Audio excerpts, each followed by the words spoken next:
এইটা কিসের দিন যে তোমরা খেলাধুলা করো? তো তারা বলে কুন্না নালআবু ফিল জাহিলিয়া, হে নবী আমরা জাহিলি যুগে এই 2 দিন আনন্দ করতাম, উৎসব করতাম, খেলতামাশা করতাম। বিষ্ণু সাল্লাল্লাহু আলাইহি ওয়াসাল্লাম বলেন ইন্নাল্লাহা ক্বাদ আবদালাকুম খায়রাম মিনহুমা, এই যে তোমরা 2টা দিন খেলাধুলা করো, এর চেয়েও 2টা শ্রেষ্ঠ 2 দিন দিয়ে আল্লাহ তাআলা তোমাদেরকে পরিবর্তন করে দিয়েছেন, বদল করে দিয়েছেন। এর একটা হচ্ছে ঈদুল ফিতর আর একটা হচ্ছে ঈদুল আযহা। সুবহানাল্লাহ।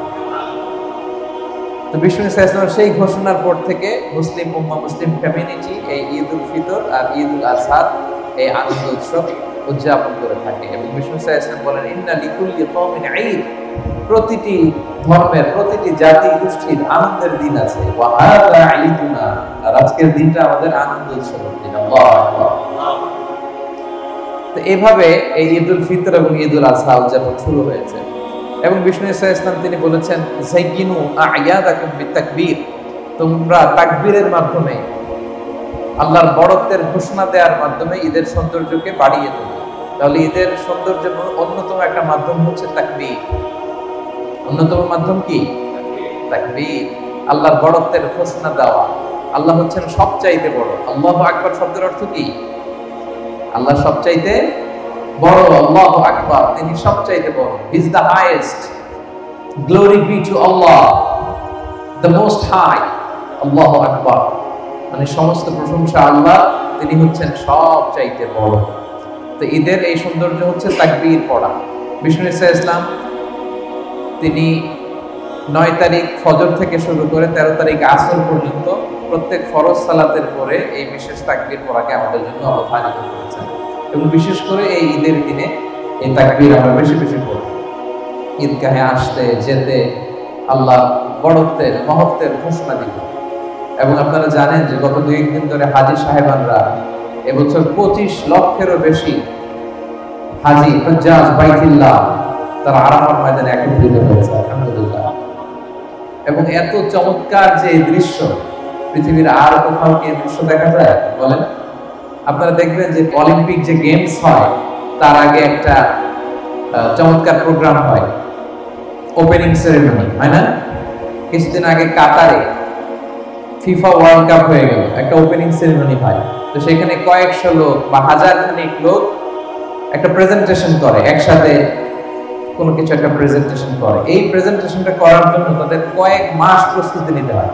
জানেন আপনারা, অলিম্পিক্সের ওপেনিং সেরিমনিতে দেখবেন হাজার হাজার এরকম একসাথে টিম বা গ্রুপ তারা প্রেজেন্টেশন দেয়, একসাথে তারা বিভিন্ন কিছু দেখায়। তারপরে দেখবেন যে কারোটা বাঁকা হয়ে যায়, সবাই সামনে যায়, একজন পেছনে চলে যায়, এরকম আছে না নাই? সেনাবাহিনীরও বিভিন্ন কুচকাওয়াজ যখন হয়, মাসের পর মাস ট্রেনিং দেওয়ার পরে তারা এই প্রেজেন্টেশন করে, প্রদর্শনী করে। তারপরে দেখবেন যে এক পুলিশ সামনে চলে যায় আর এক পুলিশ পেছনে চলে যায়, দেখা যায় ভিডিওতে। কিন্তু এই যে 25 লক্ষ হাজী, কোনো প্রস্তুতি নাই, প্রিপারেশন নাই, কোনো আলাদা বিশেষ কোর্সের ব্যবস্থাপনা নাই, তারপরেও যখন মসজিদুল হারামে আজকে কোন একটা নামাজের ওয়াক্তে শেখ আব্দুর রহমান আস-সুদাইস যখন বলবেন আল্লাহু আকবার বলে যখন রুকুতে যাবে, দেখবেন 25 লক্ষ লোক একসাথে রুকুতে চলে যায়। এই দৃশ্য আপনারা ড্রোন ফুটেজ দিয়ে যখন দেখানো হয়, দেখছেন না? 25 লক্ষ লোক আল্লাহু আকবার বলে সিজদায় লুটিয়ে পড়ে, দেখেছেন না? একজনও কি বাঁকা দেওয়া হয়? কেউ সামনে যায়, কেউ পিছনে যায়, কেউ আগে রুকুতে যায়, কেউ পরে যায়, কেউ আগে সিজদায়, কেউ পরে, এরকম হয়? সুবহানাল্লাহ বলবেন না? গোটা বিশ্বের সবচাইতে বড় গ্যাদারিং এটা, the biggest gathering in the world। পৃথিবীতে হজের চাইতে বড় কোনো গ্যাদারিং আর হয় না। 25 লক্ষ হাজী তারা সেখানে আল্লাহর বড়ত্বের ঘোষণা দেয়। সেজন্য বিষ্ণু সাল্লাল্লাহু আলাইহি ওয়াসাল্লাম বলেছেন যাইয়িনু আ'য়াদাকুম বিতাকবীর, তোমরা তাকবীর দেওয়ার মাধ্যমে ঈদের সৌন্দর্যকে বাড়াও। আমরা এখন তাকবীর করব, আমার সাথে সাথে সবাই আওয়াজ করে পড়ুন আল্লাহু আকবার, আল্লাহু আকবার, আল্লাহু আকবার, লা ইলাহা ইল্লাল্লাহ, আল্লাহু আকবার, আল্লাহু আকবার, ওয়া লিল্লাহিল হামদ, আল্লাহু আকবার, আল্লাহু আকবার, আল্লাহু আকবার, লা ইলাহা ইল্লাল্লাহ, আল্লাহু আকবার আল্লাহু আকবার ওয়া লিল্লাহিল হামদ আল্লাহু আকবার আল্লাহু আকবার আল্লাহু আকবার লা ইলাহা ইল্লাল্লাহ আল্লাহু আকবার আল্লাহু আকবার ওয়া লিল্লাহিল হামদ। বড়ত্ব একটা সত্তার জন্য, তিনি কে? আল্লাহ। এই তাকবীরের মধ্যে দিয়ে এই ঘোষণাটাই দেয়া হয়। সম্মানিত ভাইরা, এই ঈদুল আজহার সাথে সম্পৃক্ত হচ্ছে হজ এবং কুরবানি। হজ এবং কুরবানি এবং হজ এবং কুরবানির যত বিধান, এটা একটা ফ্যামিলির সমস্ত কার্যক্রমের স্মৃতিচারণ। মনোযোগ দিয়ে শুনবেন, একটা ফ্যামিলির সকল কাজের স্মৃতিচারণ মূলত হজ এবং উমরা। এটা হচ্ছে সাইয়েদনা ইব্রাহিম আলাইহিস সালামের ফ্যামিলি। সুবহানাল্লাহ। এরকম ফ্যামিলি আমরাও চাই কি চাই না? বলেন, আমাদের ফ্যামিলিও সাইয়েদনা ইব্রাহিম আলাইহিস সালামের ফ্যামিলির মতো হোক, আমরা চাই কি চাই না? কি বরকতময় ফ্যামিলি, সুবহানাল্লাহ। সাইয়েদনা ইব্রাহিম আলাইহিস সালাম স্বামী, স্ত্রী হচ্ছেন হাজার, যাকে আমরা বিবি হাজেরা বলি বাংলায়। বাংলা আমরা কি বলি? বিবি হাজেরা। আর ওনাদের সন্তান হচ্ছে সাইয়েদনা ইসমাঈল আলাইহিস সালাম। তিনজনের ফ্যামিলি। কয়জনের? ওনাদের পা জমিনের যেখানে লেগেছে সে জায়গাটাই বরকতময় করে দিয়েছে কে? দেখেন, সাইয়েদনা ইব্রাহিম আলাইহিস সালামকে আল্লাহ তাআলা বললেন, হে ইব্রাহিম, ওয়াআযিন ফিন নাস বিল হজ ইয়াতুকা রিজালা ওয়া আলা কুল্লি দামিরি ইয়াতিনা মিন কুল্লি ফাজ্জিন আমিক। হে ইব্রাহিম, তুমি কাবা ঘর নির্মাণ করো, তারপরে আযান দাও। সাইয়েদনা ইব্রাহিম আলাইহিস সালাম এবং সাইয়েদনা ইসমাঈল আলাইহিস সালাম বাপ বেটা মিলে তারা কি করলেন? কাবা ঘর নির্মাণ করলেন। আর কেউ নাই ওখানে, বাবা আর ছেলে। সাইয়েদনা ইসমাঈল আলাইহিস সালাম পাথর এনে দেয়, সাইয়েদনা ইব্রাহিম আলাইহিস সালাম পাথর দিয়ে আল্লাহর ঘর নির্মাণ করলেন। পড়েন সুবহানাল্লাহ। এরপর আল্লাহ তাআলা বললেন, তাহির তাহিরা বাইতিয়া লিত-তাইফিনা ওয়াল আকিফিনা ওয়াল রুকআইস সুজুদ। ইব্রাহিম ইসমাঈল, আমার বান্দাদের জন্য কাবা আঙিনা ঝাড়ু দাও। সাইয়েদনা ইব্রাহিম আলাইহিস সালাম কাবা ঘর ঝাড়ু দিলেন। আপনারা মসজিদ ঝাড়ু দিবেন, মসজিদ পরিষ্কার করবেন, এতে অন্তর পরিচ্ছন্ন হয়। এই যে আপনাদের এখানে সূরা আছে না, সূরার নাম কি? হ্যাঁ, এই যে আল আকসা মসজিদের সাথে আপনারা সবসময় নিজেদেরকে সম্পৃক্ত রাখবেন, মসজিদ পরিষ্কার পরিচ্ছন্ন রাখবেন। এটা সাইয়েদনা ইব্রাহিম আলাইহিস সালামের সুন্নাত। সুবহানাল্লাহ। মসজিদেরি ঝাড়ু বারদার ও কমারে হাত শোনো আমার মুনাজাত। শোনো শোনো ইয়া ইলাহি আমার মুনাজাত, শোনো আমার মুনাজাত। পড়েন আমিন। সাইয়েদনা ইব্রাহিম, সাইয়েদনা ইসমাঈল নিজ হাতে কাবা ঝাড়ু দিয়েছেন, কাবা তৈরি করলেন। আল্লাহ বললেন, আযিন, ইব্রাহিম এবার আযান দাও, হজের ঘোষণা দাও। সাইয়েদনা ইব্রাহিম আলাইহিস সালাম বললেন, আল্লাহ আযানটা কারে দিব? আযান মানে ঘোষণা। মক্কা তখন ইট ওয়াজ এ ব্যারেন ল্যান্ড, আনকালটিভেটেড ল্যান্ড। কোনো ঘাস নাই, লতা নাই, পাতা নাই, গাছ নাই, থুতু মরু প্রান্ত, ডানে ভাই কেউ না। তো ইব্রাহিম আলাইহিস সালাম বললেন, আল্লাহ আযান মানে ঘোষণা, আমি যে হজের আযান দিব, ঘোষণা দিব, কারে দিব? কেউ তো নাই। আল্লাহ বললেন, ইব্রাহিম তুমি হজের আযান দাও, ঘোষণা দাও। এই আযানের শব্দগুলো গোটা বিশ্বের সব মানুষের কর্ণকুহরে আমি আল্লাহ নিজে পৌঁছে দেব। তিনি আযান দিলেন, ঘোষণা দিলেন, গোটা বিশ্বের লোকেরা আসো, আল্লাহ তাআলা ঘর বানিয়েছেন, হজ করতে আসো। ইব্রাহিম আলাইহিস সালামের এই আযানের শব্দ গোটা বিশ্বে আল্লাহ পৌঁছে দিলেন। আমরা যখন পৃথিবীতে ছিলাম কথা বলেন না, আমরা কই ছিলাম? আমরা রূহের জগতে ছিলাম। তো এই রূহের জগতে আমরা রূহ অবস্থায় ছিলাম। এই প্রত্যেক রূহের কাছে আল্লাহ তাআলা এই হজের আওয়াজ পৌঁছে দিয়েছেন। এবং সে আওয়াজ শুনে যারা লাব্বাইক বলেছিল, লাব্বাইক হাজিরা কি পড়ে? লাব্বাইক আল্লাহুম্মা লাব্বাইক লাব্বাইক লা শারীকা লাক লাব্বাইক ইন্নাল হামদা ওয়ান নি'মাতা লাক ওয়াল মুলক লা শারীকা লাক। পড়েন লাব্বাইক আল্লাহুম্মা লাব্বাইক لبيك لا شريك لك لبيك إن الحمد والنعمة لك والملك لا شريك لك। হাজিরা লাব্বাইক করে। তো রূহের জগতে যখন এই আযান আমাদের কানে এসেছিল, আমরা যারা লাব্বাইক বলতে পেরেছি তাদের নসিবে হজও আছে, উমরাও আছে। সুবহানাল্লাহ। সাইয়েদনা ইব্রাহিম আলাইহিস সালাম আযান দিলেন এবং তিনি যখন কাবা বানাচ্ছিলেন একটা পাথরের উপর দাঁড়িয়ে এই কাবা তিনি নির্মাণ করেছেন। এই পাথরটাকে বলা হয় মাকামে ইব্রাহিম। কি বলে? মাকামে ইব্রাহিম। আল্লাহ বলেন ওয়াত্তাখিযু মিন মাকামি ইব্রাহিম মুসাল্লা, তোমরা ইব্রাহিমের দাঁড়ানোর জায়গাকে নামাজের জায়গা বানিয়ে নাও। সুবহানাল্লাহ। এই যে তাওয়াফ করা হয় কাবা ঘরকে, কাবা ঘর দেখছেন না আপনারা? হ্যাঁ, আল্লাহ তাআলা আমাদের সবাইকে নসিব করুন, পড়েন আমিন। আমরা যেন এই কাবার চারদিকে লাব্বাইক বলতে বলতে তাওয়াফ করতে পারি, আল্লাহ তৌফিক দান করুন, পড়েন আমিন। তো এই চারদিকে যখন আপনি তাওয়াফ করবেন, তাওয়াফ করতে করতে মাতাফের একটা জায়গায় ছোট্ট একটা মিনারের মতো আছে, গ্লাস ফিটিং করা, সোনালী স্টিল দিয়ে ডিজাইন করা। ওইটার গ্লাসের সামনে দেখলেই, কাছে গেলেই দেখা যায় একটা পাথরের উপরে দুইটা ফুটপ্রিন্ট, পায়ের ছাপ। কোন নবীর? ইব্রাহিম আলাইহিস সালাম। সুবহানাল্লাহ বলবেন না? এখনো সেই ফুটপ্রিন্ট আছে, আপনারা তাওয়াফ করতে গেলে দেখবেন। আল্লাহ বলে ওয়াত্তাখিযু মিন মাকামি ইব্রাহিম মুসাল্লা, তোমরা ইব্রাহিমের দাঁড়ানোর জায়গাকে নামাজের জায়গা বানাও। যেন তাওয়াফের পরে ওই জায়গায় 2 রাকাত নামাজ পড়তে হয়, তাওয়াফ শেষ ওখানে 2 রাকাত নামাজ পড়তে হবে। মাকামে ইব্রাহিম। আমি শুরুতে আপনাদেরকে বলেছিলাম প্রিয় ভাইরা, এটা এমন পরিবার যে পরিবারের লোকদের পা যেখানে লেগেছে ওইটাই বরকত হয়ে গেছে। সাইয়েদনা ইব্রাহিম আলাইহিস সালাম ওনার পা লেগেছে এখানে, এটা হয়ে গেছে মাকামে ইব্রাহিম। এটা হয়ে গেছে কি? মাকামে ইব্রাহিম। এবার দেখি ওনার স্ত্রী হাজার, বিবি হাজরার পা কোথায় লাগছে? আল্লাহু আকবার। সাইয়েদনা ইব্রাহিম আলাইহিস সালামের শেষ কালে আল্লাহ তাআলা ওনাকে একটা সন্তান দিলেন, ইসমাঈল আলাইহিস সালাম। শেষ বয়সে সন্তান দিলেন। আইনে কি আদরের সন্তান, মায়ের সন্তান। আল্লাহ তাআলা বললেন, ইব্রাহিম যাও, তোমার স্ত্রী হাজরা আর এই সন্তান, আদরের সন্তান ইসমাঈলকে মক্কার ধুধু মরু প্রান্তরে রেখে আসো। কোথায়? মরু প্রান্তরে। আল্লাহ বলতে দেরি, ইব্রাহিম আলাইহিস সালামের মুখ দিয়ে দ্বিতীয় কোনো কথা নাই। এই ফ্যামিলিটা এমন, আল্লাহর আদেশ আসা মাত্রই এটা ইমপ্লিমেন্ট, বাস্তবায়ন।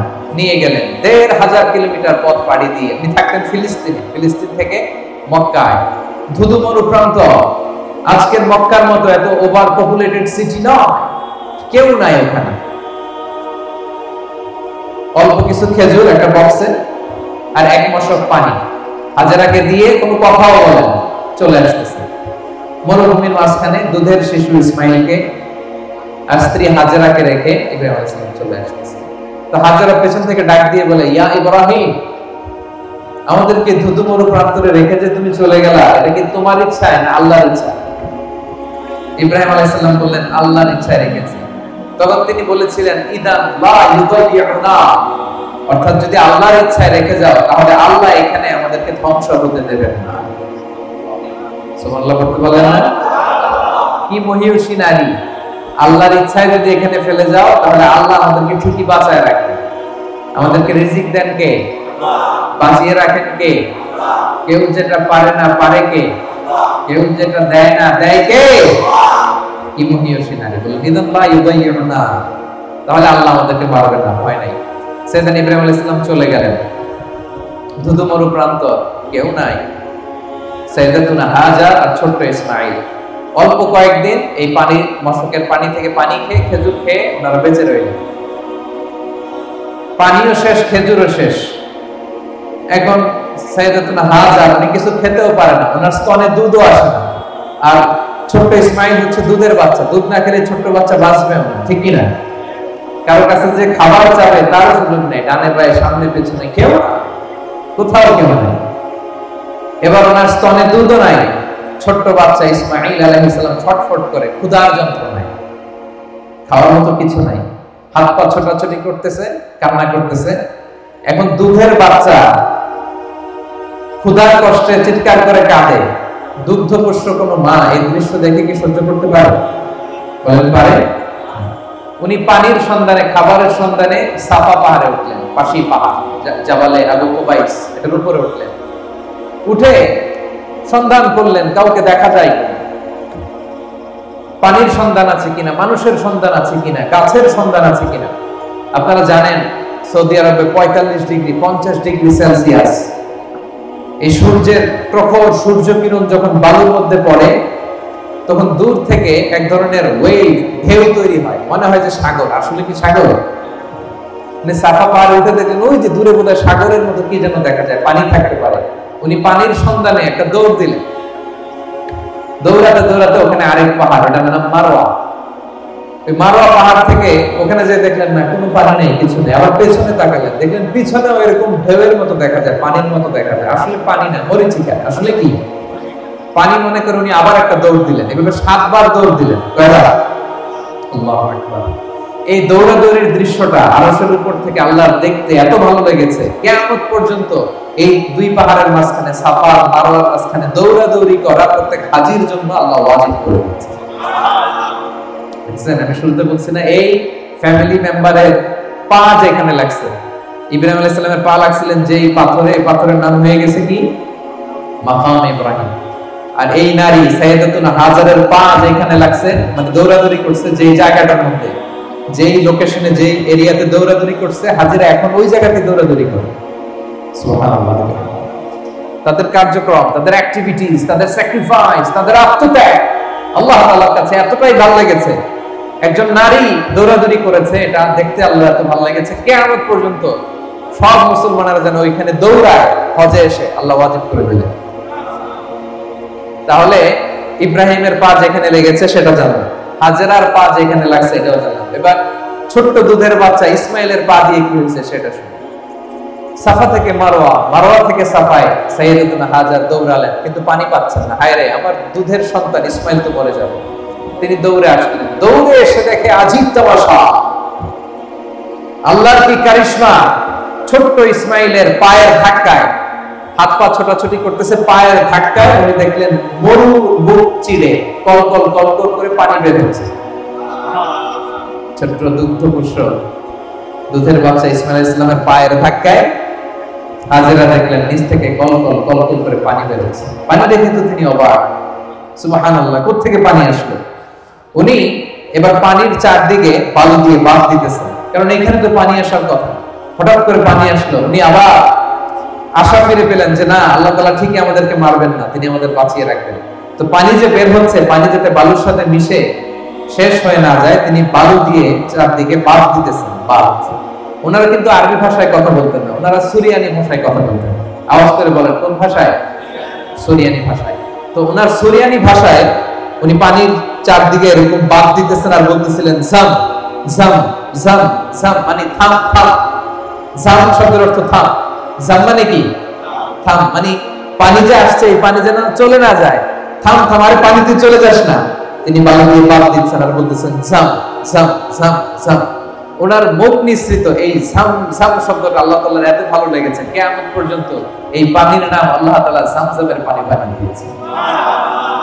বিষ্ণু বলেন ইন্নাহা মুবারাকা, এই জামজামের পানি এটা বরকতময় পানি। ইন্নাহা তুআমু তুমিন ওয়া শিফাউ সুকমিন, এটা তুআমু তুআম, পৃথিবীর কোন পানি খেলে পেট ভরে না, শুধু তৃষ্ণা মিটে, কিন্তু জামজামের পানি খেলে তৃষ্ণাও মিটে, পেটও ভরে যায়। সুবহানাল্লাহ। এটার মধ্যে ফুড সাপ্লিমেন্টারি আল্লাহ তাআলা দিয়ে দিয়েছেন।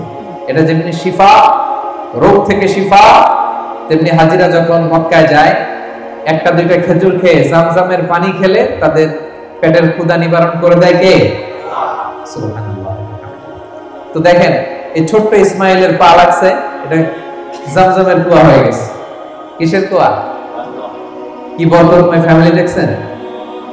ইব্রাহিম আলাইহিস সালামের পা লেগেছে, ওটা কি হয়ে গেছে?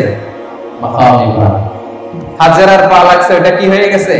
সাই, সাইর জায়গা, দৌড়াদৌড়ি করতে হয়। ছোট্ট ইসমাইলের পা লেগেছে, এটা কি হয়ে গেছে? জামজামের পানি। আল্লাহু আকবার। সাইয়েদনা ইব্রাহিম আলাইহিস সালাম চলে গেলেন, সাইয়েদনা ইসমাইল বড় হতে লাগলেন ওইখানে। এই জামজামের পানি যখন বেরোতে লাগলো, পাশ দিয়ে একটা গোত্র যাচ্ছিল যেটার নাম জুরহুম গোত্র। জুরহুম, তারা এই কাফেলা যখন যাচ্ছে মরুভূমিতে যখন আরব কাফেলাগুলো চলতো, তারা পাখি খুঁজতো। পাখি মরুভূমির মাঝখানে কি খুঁজতো?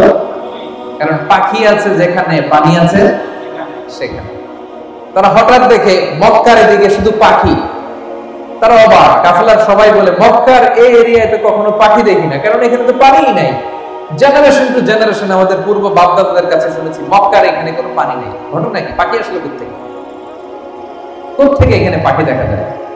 হঠাৎ তারা গেল, যে দেখে আল্লাহু আকবার, এখানে পানির উৎস চলে এসেছে, কুয়া, জামজামের কুয়া। আর এখানে একজন মা আর ছোট্ট একটা সন্তান। তো তাদের মধ্যে, তারা তো ছিল আরবি ভাষাভাষীর লোক, তাদের মধ্যে থেকে একজন দোভাষী, যে সুরিয়ানি ভাষায় কথা বলতে পারে, হাজেরার কাছে যেয়ে বলল, আমরা এই কুয়া থেকে পানি পান করতে চাই, যদি আপনি অনুমতি দেন। আম্মা জান হাজেরা বললেন, ঠিক আছে, আসেন, কুয়ার পানি পান করেন, তবে এটার মালিকানা থাকবে আমার। The ownership should be mine. সুবহানাল্লাহ, কি নারী দেখছেন, কি বুদ্ধিমতী। বলতেছে, আসেন, পুরো কাফেলা এসে পানি খান, সমস্যা নাই, কিন্তু এই কুয়ার মালিকানা থাকবে কার হাতে? আমার হাতে। এই জোরহুম গোত্র এখানে থাকতে আরম্ভ করলো। এই জোরহুম গোত্র থেকে সাইয়েদনা ইসমাঈল আলাইহিস সালাম আরবি ভাষা শিখেছেন। সুবহানাল্লাহ। জোরহুম গোত্র থাকতে আরম্ভ করলেন, এখানে একটা জনবসতি তৈরি হলো, সিভিলাইজেশন তৈরি হলো, সভ্যতা তৈরি হলো, সভ্যতার বিনির্মাণ শুরু হলো। আল্লাহু আকবার। লোকজন থাকতে আরম্ভ করলো, এই জামজামের কূপকে কেন্দ্র করে সেখানে সিভিলাইজেশন গড়ে উঠলো। ছোট্ট দুধের শিশু ইসমাঈল জোরহুম গোত্রের ছোট্ট ছেলে মেয়েদের সাথে খেলাধুলা করে, আস্তে আস্তে আরবি শিখতে শিখতে বড় হতে লাগলো।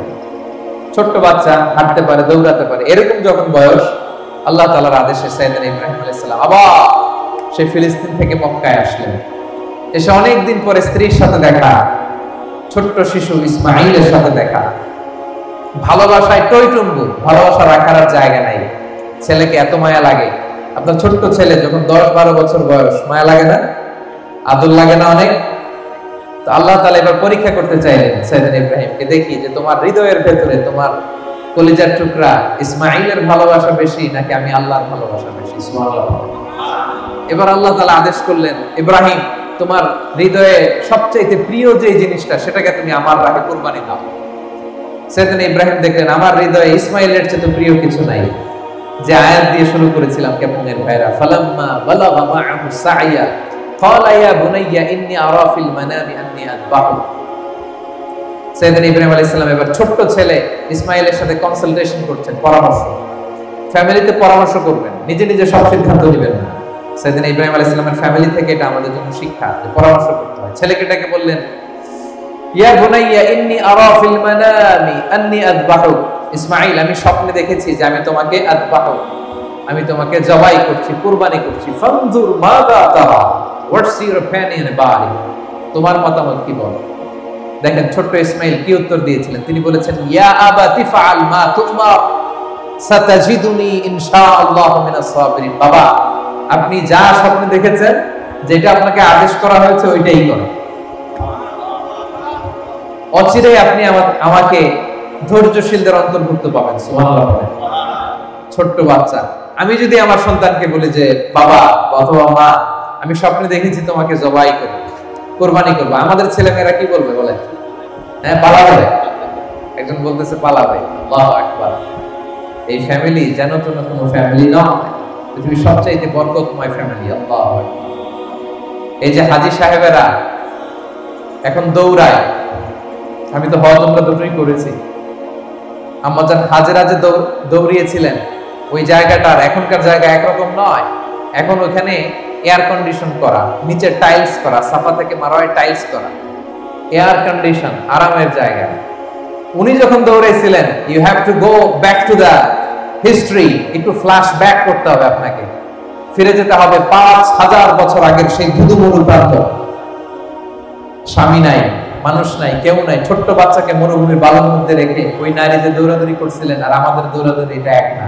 সুবহানাল্লাহ বলেন। কেউ নাই সাহায্য করার। ছোট্ট ইসমাঈল পাথর এনে দিয়েছিলেন, ইব্রাহিম আলাইহিস সালাম কাবা বানাইছিলেন। ওই সময়ের কাজ আর এখনকার স্যাক্রিফাইস এটা এক নয়। ছোট্ট ছেলে ইসমাঈল বললেন, ইয়া আবাতি ফাআল মা তুমার সাতাজিদুনি ইনশাআল্লাহু মিনাস সাবিরিন। বাবা, আপনি যেমনটা আদিষ্ট হয়েছেন তাই করেন, অচিরেই আপনি আমাকে ধৈর্যশীলদের অন্তর্ভুক্ত পাবেন। সুবহানাল্লাহ, সুবহানাল্লাহ, কি সাহসী উচ্চারণ, কি সাহসী উচ্চারণ।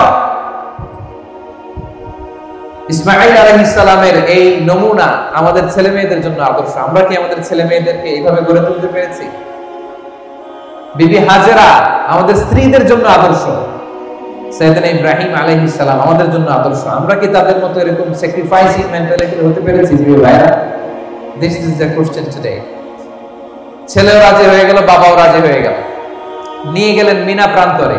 যাওয়ার সময় শয়তান এসে ইব্রাহিমকে টেম্পটেশন করে, ইব্রাহিম এই কাজ করো না, তোমার ছেলে মারা যাবে। ইসমাইলকে এসে বলে, ইসমাইল যেও না, ফিনকি দিয়ে রক্ত বেরোবে। ওনারা ফিরেও তাকায় নাই, ওনারা পাথর নিয়ে শয়তানের দিকে ছুঁড়ে মেরেছে। তিন জায়গায় শয়তান এসে টেম্পটেশন দিয়েছে, ধোঁকা দিয়েছে। 3 জায়গায় তারা শয়তানকে পাথর ছুঁড়ে মেরেছে। এই পাথর ছুঁড়ে মারার দৃশ্য, throwing the pebbles, throwing the stones, এই দৃশ্য আল্লাহর কাছে এত ভালো লেগেছে। এই 3 জায়গায় কিয়ামত পর্যন্ত পাথর মারা হাজীদের জন্য আল্লাহ তাআলা হাজীদের উপর ওয়াজিব করে দিয়েছেন। জামরায়ে কুবরা, উসতা, সুগরা, এই 3টা জামারাতে, 3টা নিশানাতে পাথর মারা লাগে। 3 সাথে 21টা, আর ইয়ামুন নাহারে আরো 7টা। তো এই পাথর মারাকে আল্লাহ তাআলা ওয়াজিব করে দিয়েছেন। শুরুতে বলেছিলাম যে হজ এবং কুরবানির যত বিধান সব এই ফ্যামিলির স্মৃতিচারণ। এই ফ্যামিলি যা যা করছে এটা রেপুটেশন, কিয়ামত পর্যন্ত এই স্মৃতিকে অব্যাহত রাখবে কে? সাইয়েদনা ইসমাঈল আলাইহিস সালামকে শুইয়ে দেয়া হলো। উনি বললেন, আব্বা আপনি কিভাবে আমাকে জবাই করবেন? আপনার তো কষ্ট লেগে যাবে, আপনি চোখ বেঁধে নেন, আপনি চোখে কাপড় বেঁধে নেন, আমাকে উল্টো করে শুইয়ে দিয়ে আপনি জবাই করেন। উনি চোখ বেঁধে নিলেন, ছুরি হাতে নিলেন, জবাই করতে যাবেন আল্লাহু আকবার বলে জবাই করতে যাবেন নিজের ছেলেকে। আসলে এতটুকু দেখাই আল্লাহ তাআলার উদ্দেশ্য ছিল, ঠিক কি না? সাইয়েদনা ইসমাঈল আলাইহিস সালাম জবাই হয়ে যাক, এটা কি আল্লাহ চেয়েছিলেন? উনি জবাই হলে চলবে কি করে? কারণ ওনার বংশেই আসবে আখিরি জামানার পয়গম্বর বিশ্বনবী মুহাম্মদুর রাসূলুল্লাহ সাল্লাল্লাহু আলাইহি ওয়াসাল্লাম। ওনাকে তো জবাই হতে আল্লাহ দিবেন না, ঠিক কি না? ছোট্ট ছেলেকে শুইয়ে উনি জবাই করতে যাবেন। সাইয়েদনা জিবরাইল আলাইহিস সালাম জান্নাত থেকে একটা বকরি নিয়ে আসলেন। ইব্রাহিম আলাইহিস সালাম মনে করতেছেন উনি ইসমাইলকেই জবাই করতেছেন। চোখ বন্ধ করে উনি আল্লাহু আকবার বলে জবাই করতেছেন। ফিনকি দিয়ে রক্ত বের হলো। উনি ভাবতেছেন আমি আমার ইসমাইলকেই আল্লাহর রাহে কুরবানি দিয়ে দিয়েছি। ওনার ধারণা আমি আমার ইসমাইলকে কি করেছি? কুরবানি দিয়েছি। কিন্তু চোখ খুলে দেখে ইসমাইল আলাইহিস সালাম বসে হাসছেন, আর এই পাশে জান্নাত থেকে পাঠানো বকরি কুরবানি হয়ে গিয়েছে। আল্লাহু আকবার। এই দৃশ্যটা আল্লাহ তাআলার কাছে এত ভালো লেগেছে, কুরবানির এই দৃশ্য আল্লাহ তাআলার কাছে এত ভালো লেগেছে, কিয়ামত পর্যন্ত এই জিলহজের 10 তারিখ প্রত্যেক সামর্থ্যবান মানুষ যেন কুরবানি করে, এটা আল্লাহ তাআলা আমাদের উপর ওয়াজিব করে দিয়েছে। সুবহানাল্লাহ। তাহলে এই কুরবানি, এই হজ, এই সাফা মারওয়ায় সাই, জামারাতুল আকাবাতে পাথর মারা, এই সব কিছু একটা ফ্যামিলির স্মৃতিচারণ, সাইয়েদনা ইব্রাহিম আলাইহিস সালামের ফ্যামিলি, ঠিক কি না? এজন্য আমাদের ফ্যামিলিটাও এরকম হোক আমরা চাই কি চাই না? প্রিয় ভাইরা, ফ্যামিলি হচ্ছে এই পৃথিবীর সবচাইতে শক্তিশালী প্রতিষ্ঠান। পৃথিবীর সব জায়গায় যদি ইবাদত বন্ধ হয়ে যায়, আমার ফ্যামিলির ভিতরে ইবাদতের চর্চা রাখার সুযোগ আছে না নাই? বাইরে নামাজ পড়া যায় না, বাইরে ইসলামের আলোচনা করা যায় না, বাইরে এটা করা যায় না, ওইটা করা যায় না, কিন্তু আমাদের ফ্যামিলির ভিতরে সুযোগ আছে না নাই? এজন্য আমাদের ফ্যামিলি নামক প্রতিষ্ঠানটাকে যেন আমরা শক্তিশালী করি। আমরা নিজেরা যেন নামাজি হই, আমাদের স্ত্রীদেরকে যেন নামাজি বানাই, আমার সন্তানদেরকে যেন নামাজি বানাই। আমরা নিজেরা যেন সাইয়েদনা ইব্রাহিম আলাইহিস সালামের মতো স্যাক্রিফাইসের মেন্টালিটি রাখি। আমাদের স্ত্রীরা যেন হাজেরা আলাইহিস সালামের মতো এরকম স্যাক্রিফাইসিং মেন্টালিটি রাখে। আমাদের সন্তানরা যেন সাইয়েদনা ইসমাঈল আলাইহিস সালামের মতো এরকম শার্দুল হয়ে ওঠে, ইসলামের পক্ষের শক্তি হয়ে ওঠে, নওজোয়ান হয়ে ওঠে, ঠিক কি না? এরকম ফ্যামিলি আমাদের থাকার দরকার আছে না নাই? আমরা যেন আমাদের ফ্যামিলির খোঁজ খবর নেই। যখনই দেশে ফোন দিবেন, টাকা পাঠান, টাকা দিয়ে কি করে খোঁজ খবর নেন। ঠিক তেমনি ভাবে আপনার স্ত্রী পর্দা করে কিনা, কোথায় যায়, এটা খোঁজ খবর নিতে হবে, ঠিক কিনা? আমার কলিজার টুকরা সন্তান স্কুলে যায় কিনা, খেলো কিনা, ঈদের জামা কিনলো কিনা, এই প্রশ্নটা যখন বাসায় করবেন, ও নামাজ পড়লো কিনা, এটাও জিজ্ঞেস করার দরকার আছে না নাই? বিষ্ণু ইসা ইসলাম বলেছেন, মুরু সিবিয়ানাকুম বিসসালাতি ওয়া হুম সাবউ সিনিন, 7 বছর বয়সে তোমার কলিজার টুকরা সন্তানকে নামাজের আদেশ দাও।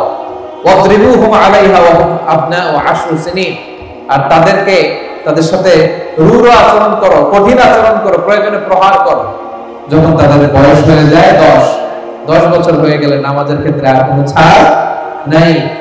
আমরা যেন ফ্যামিলির খোঁজ খবর নেই। যারা আপনারা কুরবানি করছেন, আল্লাহ তাআলা আপনাদের সকলের কুরবানিকে কবুল করে নেন। আজকের দিনে বিষ্ণু ঈসা ইসলাম বলেছেন, ঈদের নামাজের পরে সবচেয়ে আল্লাহ তাআলার কাছে প্রিয় ইবাদত হচ্ছে প্রাণীর রক্ত প্রবাহিত করে দেওয়া। এবং বিষ্ণু ঈসা ইসলাম বলেছেন, কিয়ামতের দিন এই প্রাণী তার শিং, তার চামড়া, তার পশম নিয়ে বিশাল সওয়াবের পাহাড় হয়ে দাঁড়াবে। আল্লাহু আকবার। এজন্য হুজ্জাজ বাইতুল্লাহ যারা হজে আছেন, আল্লাহ তাআলা তাদের হজকে কবুল করুন। আমরা যারা কুরবানি করছি, আল্লাহ তাআলা আমাদের কুরবানিকে কবুল করুন। আরাফার দিনকে কেন্দ্র করে আমরা যে রোজা রেখেছি, আল্লাহ তাআলা এই রোজাকে কবুল করুন। এবং 9 জিলহজ অর্থাৎ গতকাল ফজর থেকে শুরু করে 13 জিলহজ আসর পর্যন্ত আমরা যে তাকবীর পাঠ করেছি, এই তাকবীরগুলোকে আল্লাহ তাআলা কবুল করুন। গোটা বিশ্বে আল্লাহ তাআলা মুসলিমদের জন্য শান্তির ফয়সালা করুন। প্রিয় ভাইরা, এই কুরবানি এটা হতে হবে হালাল উপার্জন থেকে। আল্লাহ তাআলা ইন্নামা ইয়াতাকাব্বালুল্লাহু মিনাল মুত্তাকিন, তিনি শুধু মুত্তাকিদের পক্ষ থেকে কবুল করেন, হালাল থেকে তিনি কবুল করেন। হারাম দিয়ে বিশাল 5 লক্ষ টাকা দিয়ে আপনি হাটের সবচাইতে বড় গরুটা কুরবানি করেছেন, ওই কুরবানি কশিনকাল আল্লাহ তাআলার দরবারে কবুল হবে। আর সামান্য কিছু অর্থের মালিক আপনি, একা একটা কুরবানি দেওয়ার সক্ষমতা নাই, হায়রে 7 জন মিলে ভাগে কুরবানি দিবেন, ওইটা আল্লাহর আরশে আগে কবুল হয়ে যাবে। এজন্য আমরা সবসময় হালালের সাথে থাকি। কিসের সাথে? হালালের সাথে। হারামের সাথে আমাদের কোনো সম্পর্ক নাই। হালাল থেকে অল্প দান করলো এটাকে কবুল করে কে? আর হারাম থেকে কোটি কোটি টাকা দান করলো সে দান আল্লাহর দরবারে কবুল হয় না। আমরা আজকে অনেক বড় একটা প্রোগ্রামে একত্রিত হওয়ার সুযোগ আল্লাহ তাআলা আমাদেরকে করে দিয়েছে। আপনাদের প্রত্যেকের কাছে আমার বিনীত অনুরোধ, আমরা প্রবাস জীবনে আমরা যেন মিলে মিশে একসাথে থাকি, আমরা যেন ভ্রাতৃত্বের বন্ধনে অটুট থাকি। এই যে আপনাদের সূরাও, এই সূরাওকে কেন্দ্র করে আপনারা হাতে হাত রেখে কাঁধে কাঁধ মিলিয়ে সব ভালো কাজগুলো একসাথে আঞ্জাম দিবেন। ওয়া তাআওয়ানু আলাল বিররি ওয়াত তাকওয়া ওয়া লা তাআওয়ানু আলাল ইসমি ওয়াল উদওয়ান। তোমরা ভালো কাজে একে অপরকে সহযোগিতা করো, পাপের কাজে কেউ কাউকে সহযোগিতা করবে না। ভালো কাজ হলে ওখানে আমরা যাব, কেপঙ্গের ফেরে কি বলে, ওখানে আমরা অর্থ ব্যয় করব, ওখানে আমরা শ্রম দিয়ে সহযোগিতা করব। রাজি আছেন তো? আপনারা সবসময় ঐক্যবদ্ধ সংঘবদ্ধ জীবন যাপন করতে রাজি আছেন তো? আলহামদুলিল্লাহ। পরিষ্কার পরিচ্ছন্নতা ঈমানের অঙ্গ, আমরা যেন পরিষ্কার পরিচ্ছন্ন থাকি। আমরা প্রায় যেখানে থাকি ওই জায়গাটা গুছিয়ে রাখি না। হ্যাঁ, আমরা প্রায় পানি খেয়ে বোতল এখানে সেখানে ফেলে দেই, মিনুম খেয়ে মিনুমের প্যাকেটটা কি করি, ছুঁড়ে মারি। এটা যেন আমরা না করি। বিভিন্ন জায়গায় ডাস্টবিন দেখবেন, ওই ডাস্টবিনে যেয়ে ফেলবেন। প্লাস্টিক ব্যবহার করার পরে কোথায় ফেলবেন? ডাস্টবিনে ফেলবেন। স্মার্টলি দেশের বাইরে চলাফেরা করার চেষ্টা করবেন। বাঙালি দেখে বলে যেন গালি না দেয়, কি বলেন? হ্যাঁ, আর আপনি হচ্ছেন রেমিটেন্স ফাইটার, আপনার পাঠানো রেমিটেন্স আমাদের বাংলাদেশের অর্থনীতি সচল থাকে। বুক টান টান করে হাঁটবেন, হ্যাঁ, আর বস্তা ভরে টাকা নিয়ে দেশে যাবেন। কি বলেন, পারা যাবে তো? ইনশাআল্লাহ বলেন। আর এখানকার যে রুলস এন্ড রেগুলেশন আছে, মালয়েশিয়ার rules and regulation of Malaysia, এটা মেনে চলবেন। দেশের বাইরে আমাদের একটাই পরিচয়, আমরা প্রবাসী বাংলাদেশি মুসলমান। এখানে বিএনপি নাই, আওয়ামী লীগ নাই, জামাত ইসলাম নাই, জাতীয় পার্টি নাই, কোনো দল নিয়ে মারামারি নেই, ঠিক কিনা? এখানে আমরা প্রবাসী বাংলাদেশি মুসলমান। রাজি আছেন তো সবাই? ইনশাআল্লাহ বিইذنিল্লাহ। সম্মানিত ভাইরা, ঈদের সালাত আমাদের একেবারেই কাছে চলে এসেছে। এই ঈদুল আজহার শিক্ষা হচ্ছে আমাদের সবকিছু হবে আল্লাহ তাআলার জন্য। সাইয়েদনা ইব্রাহিম আলাইহিস সালাম, সাইয়েদাতুনা হাজার, সাইয়েদনা ইসমাঈল আলাইহিস সালাম, ওনারা ওনাদের সব কাজ যেমনি আল্লাহ তাআলার জন্য করেছেন, ঈদুল আজহার প্রকৃত শিক্ষাই এটা। কুল ইন্না সলাতি ওয়া নুসুকি ওয়া মাহইয়ায়া ওয়া মামাতি লিল্লাহি রাব্বিল আলামিন। আল্লাহ বলেন, বলো তোমার সালাত, তোমার কুরবানি, তোমার জীবন, তোমার মরণ, আমাদের সবকিছুই এক মহান সত্তার জন্য। আওয়াজ করে বলুন তো, তিনি কে? আল্লাহ। সবকিছু করব আমরা আল্লাহ তাআলার খুশির জন্য। সম্মানিত ভাইয়েরা, আর মাত্র 3 মিনিট বাকি আছে। আমি এখনই ঈদুল আজহা নামাজের পদ্ধতি আপনাদেরকে জানিয়ে দিচ্ছি। যেহেতু বছর ঘুরে মাত্র 2টি ঈদ, ঈদুল ফিতর আর ঈদুল আজহা, অনেক সময় নামাজগুলোতে আমাদের প্যাচ লেগে যায়, ঠিক কিনা? খুব সহজ। আমরা ঈদুল আজহার সালাতে অতিরিক্ত 6টা তাকবীর দিব।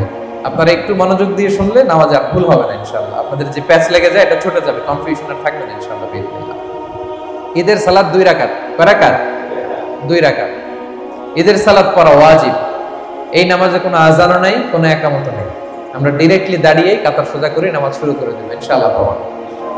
অতিরিক্ত 6টা তাকবীর দিতে হয়। কয়টা? প্রথমে আমরা তাকবীরে তাহরিমে বেদে নামাজ শুরু করব, এরপরে সানা পড়ব, সানা পড়ার পরে অতিরিক্ত 3টা তাকবীর পড়ব। হানাফি মাযহাবের সিস্টেমে আমরা পড়ব। মালয়েশিয়াতে দেখবেন যে অতিরিক্ত 12টা দেয়, 13টা দেয়, আমরা 6টা দিই। সানা পড়ার পরে আমরা অতিরিক্ত 3টা তাকবীর দিব। আল্লাহু আকবার, আল্লাহু আকবার, আল্লাহু আকবার। প্রত্যেক তাকবীর দিয়ে হাত ছেড়ে দিব, শেষ তাকবীরে হাত বেঁধে দেব। এরপরে আমরা সূরা ফাতিহা পড়ব, সূরা ফাতিহার সাথে একটা সূরা মিলাবো। এরপরে রুকুতে যাব, সিজদায় যাব। প্রথম রাকাত শেষ, দ্বিতীয় রাকাতের জন্য দাঁড়ালাম। দাঁড়িয়ে সূরা ফাতিহা পড়ব, ফাতিহার সাথে আরেকটা সূরা মিলাবো। এরপরে রুকুতে যাওয়ার আগে অতিরিক্ত 3টা তাকবীর দিব। আল্লাহু আকবার, আল্লাহু আকবার, আল্লাহু আকবার। 3টা তাকবীর দেওয়া শেষ, আল্লাহু আকবার বলে রুকুতে চলে যাব। রুকু, সিজদা, নামাজ শেষ। ক্লিয়ার হয়েছে না সবার কাছে? খুব সহজ। আবার আমি বলি, ঈদের সালাত 2 রাকাত, অতিরিক্ত 6টা তাকবীর দিতে হয়। প্রথম রাকাতে তাকবীরে তাহরিমা বাঁধার পরে আল্লাহু আকবার বলার পরে আমরা সানা পড়ব। সানার পরে আমরা 3টা অতিরিক্ত তাকবীর দিব। আল্লাহু আকবার, আল্লাহু আকবার, আল্লাহু আকবার। এরপর আমরা সূরা ফাতিহা আর একটা সূরা পড়ে রুকু, সিজদা দিয়ে প্রথম রাকাত শেষ। দ্বিতীয় রাকাতে দাঁড়িয়ে আমরা প্রথমেই সূরা ফাতিহা পড়ে ফেলবো, সাথে আরেকটা সূরা পড়ে ফেলবো। এরপর রুকুতে যাওয়ার আগে দ্বিতীয় রাকাতে কয়টা অতিরিক্ত তাকবীর দিব? 3টা তাকবীর দিয়ে রুকুতে যাব, সিজদায় যাব, নামাজ শেষ। নামাজের পরে আমরা 2টা খুতবা দিব। এরপরে আমরা সবাই সম্মিলিত দোয়া করার মধ্য দিয়ে আজকের ঈদুল আজহার জামাত শেষ করবো ইনশাআল্লাহ। আল্লাহ তাআলা আমাদের সবাইকে কথাগুলো বোঝার ও আমল করার তৌফিক দান করুন। হাদা মা ইনদি ওয়াল ইলমু ইনদাল্লাহ আলাইহি তাওয়াক্কালতু ওয়া ইলাইহি